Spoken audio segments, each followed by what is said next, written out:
Hey, what's up, Red Devil Lacrosse? I'm here to talk about Phase 3 of the off-season summer programming. Phase 3 is going to be only 2 weeks in length. We're going to do a mini Phase 3, and then we're going to get into Phase 4, which will be a full 4 weeks. The reason we're doing that is because we have about 6 weeks until fall ball starts, and I want to get a full fitness phase. So Phase 4 focuses on conditioning and fitness, and I want to make sure we get all of that programming in. So we're going to break it down into a mini Phase 3 for 2 weeks, and then we'll get into Phase 4. So let's go over Phase 3 here now. If you look in the program, you'll have the cover page. Go ahead and scroll past that. You got all the video demos as always, so check those out. Familiarize yourself with the videos.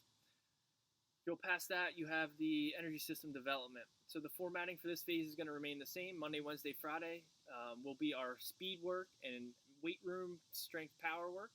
And then Tuesday, Thursday, Saturday will be our aerobic conditioning days. For Tuesday, Thursday, Saturday aerobic conditioning, the aerobic plyometric volume is going down to a maintenance level. So we're only going to do 5 minutes of that before we do our tempos. The tempo volume is going up. So we, instead of only 3 sets of tempos, we're now going up to 4 sets. So the volume is pretty high on the tempos. The volume on the aerobic plyometrics is a little bit lower and just the maintenance. The volume of the tempos is important, so make sure you're hitting that volume so that way your legs are prepared as we go into Phase 4 and start really ramping up the running volume.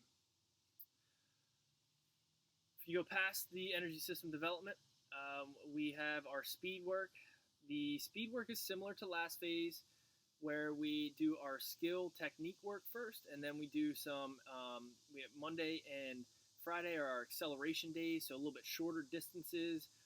And then Wednesday is our top end speed day, where we work up to full speed top end sprinting. On Monday, we have our drill work, and then we have a couple different varying starts. So these starts are supposed to mimic more of what would actually happen in a lacrosse game. So we have the 5-5 shuffle, the hip turn, and the hot feet start. Check out the videos for those.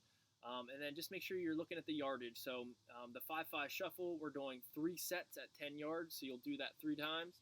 And then you'll do 2 sets at 20 yards for the hip turn. And then 1 set at 30 yards in week 1 for the hot feet. And again, those volumes do go up week to week. So just pay attention to that. If you go to Wednesday, the big difference here will be the flying 30. So instead of only 20-yard build and 20-yard sprint, now we have a 20-yard build and a 30-yard sprint. So the distance of the top end speed just gets 10 yards longer. Then on Friday, the very similar to Monday with the acceleration starts, but our technique work is more on some multi-directional skills. So shuffling, crossover steps, and hip turns. So we'll start with that, get the skills locked down, and then we'll go into the actual acceleration starts, where we're starting to link skills together. So we're going to go from a crossover into a sprint, and then a back pedal into a sprint, and then a lateral shuffle into a sprint. So just check out those videos to understand how to do those. And then again, pay attention to the volume and yardage of those sprints. Now that we're into if you scroll down, we'll go into the weight room. For the weight room work, we are no longer doing the triphasic. We are now into just normal lifting again. So last phase, we did the eccentric lowering and then the isometric pauses. That has now gone away. Now we're back into normal lifting, where we push the weight to a challenging weight. So if I'm asking you, as I am in Monday 1A front squat, we're doing 4 sets of 3 reps. That 3 reps should be challenging to do. So find a weight that you could maybe do 4 or 5 times at the most, but is challenging to do for 3. So maybe 1 rep in reserve, but no more than 2. So 1 or 2 reps in reserve, but find a weight that is really challenging for you to do for 3 with really good technical proficiency. We're also going to start using a post-activation potential, where we do a superset. So we're going to do our heavy lift, immediately followed by our plyometric, followed by our med ball work. So each exercise is potentiating the nervous system to prepare you for the next exercise and hopefully increase your output on the plyometric, and then the plyometric hopefully increasing your output on the med ball work. So it's do 1A, take 30 to 60 seconds, do 1B, 30 to 60 seconds, and then 1C, and then you can rest for a little bit longer, so 1 to 2 minutes, maybe even 3 minutes as needed. 2A and 2B seem pretty self-explanatory. 3A, 3B, again, check the videos out, and then you got the volume. A new piece to the puzzle here in phase 3 is going to be explosive repeats. We're starting to get into a little bit of conditioning. Again, I want to prepare you for phase 4. Phase 4 is all about conditioning and fitness and getting your lungs back and getting ready for fall ball. Phase 3, still focusing on strength and power, but we're starting to dabble in a little bit of fitness. Again, the tempo work volume goes up, and now we're adding this explosive repeat aspect to the weight room, so it's a little bit of conditioning at the end. So repeat lateral bounds. Check out the video for what the lateral bounds should look like. And then the way you read that is we're doing 2 sets of 8 reps at 10 seconds in week 1. So each time you do your lateral bounds as explosively and as hard as you can, so you're getting as many reps in as you can in 10 seconds.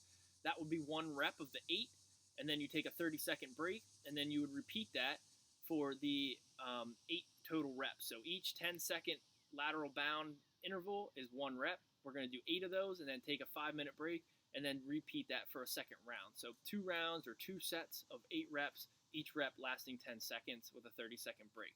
You'll see in week 2 that interval goes up to 15 seconds instead of 10 seconds, so just making it a little bit more challenging. That's how you read the explosive repeats. Wednesday, very similar to the format's very similar. Again, we have a heavier lift followed by our plyometrics and our med balls, and then 2 other supersets. And then we get into explosive repeat push-ups. The ply push-ups, the upper body is a little bit harder than the lower body. So we only do those for 5-second intervals instead of the 10 or 15 seconds. So it's just a 5-second interval, as many and as explosive as you can, followed by a 30-second break. Repeat that for 8 reps, 2 rounds. And then we go into Friday. Again, very similar setup here. We got our heavier lift followed by our plyometric and med ball work. And then we go into our other 2 supersets. And then we have our explosive repeats again. On Friday, it's repeat broad jumps.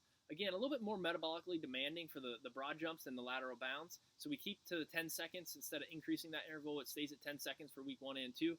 And we give you a little bit longer break in between. So we're going to start with 50-second break and then just bring it down to 40 seconds. Again, the broad jumps, full body, very explosive, very metabolically demanding. So a little bit longer recovery there for you in the Friday explosive repeat broad jumps. I think I covered everything that is a little bit different in phase 3 here. Again, this is only going to last about 2 weeks, and then we'll go into phase 4, which will be all about conditioning. And I'm going to shoot that video here right after this, so stay tuned. If you have any questions, reach out, let me know. Good luck.